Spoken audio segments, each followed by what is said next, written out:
We play a lot of covers because a lot of times when we're in bars, it's kind of what people want to hear.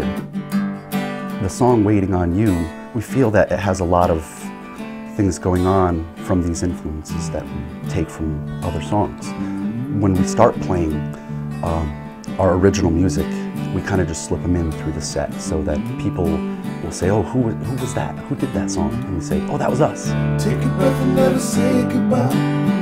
If you ever wonder why all these tears well up inside, why do you say these things to me? It's true. The song is actually about just waiting. I can't take it, my heart's break for you. There's so many different reasons why everybody waits. Could be, waiting for someone. If you're in a relationship, waiting for somebody to make the right move. And a lot of times you just have to grin and bear it, and take a deep breath and say, this is where I am. Take a breath and never say goodbye. Try reading between the lines. When we have to go to a gig, I know I'll find myself, oh, I've got an hour. What am I going to do for that hour? It's that anxiety that's like, oh, I got to get there. I got to get into that moment. I started with lyrics and the chords came later. And a lot of times that's how I'll write a song. I sat down and started writing some lyrics and then start trying to form the chords and make it sound good, make it sound familiar to people. Were you in fact waiting on something that made you? Most likely I was waiting on, it was probably something simple too, like waiting for a gig or waiting for, someone in my family to move, let's go. All these tears well up inside. What do you say these things to me? It's true.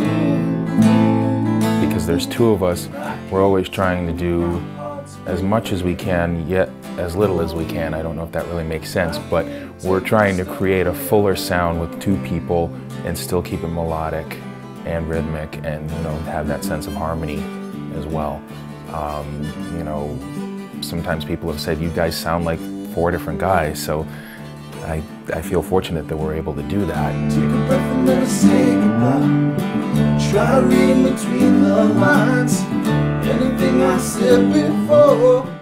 I always have liked hooks, and there's nothing wrong with writing a good hook. Sometimes there's artists out there who will write a whole song without a hook in, but we want to relate. We want to have something that people can listen to the song and say, oh, I've heard this song before. What do you want from? What do you want from? I definitely think music should be accessible. Some people see writing pop material as selling out, but we don't look at it like that, because ultimately if we can have some success from what we're doing from our original music, then we'd be very fortunate for that, because not everybody does. And that's why we've gone the route of doing the covers versus the full-on original route, in hopes that, we can slip in enough originals over time. Maybe someone will be in the audience one day and hear it and be like, hey, I like your stuff. I want to give you a deal, And then you won't be waiting. No. There you go. Then we'll be on our way, hopefully.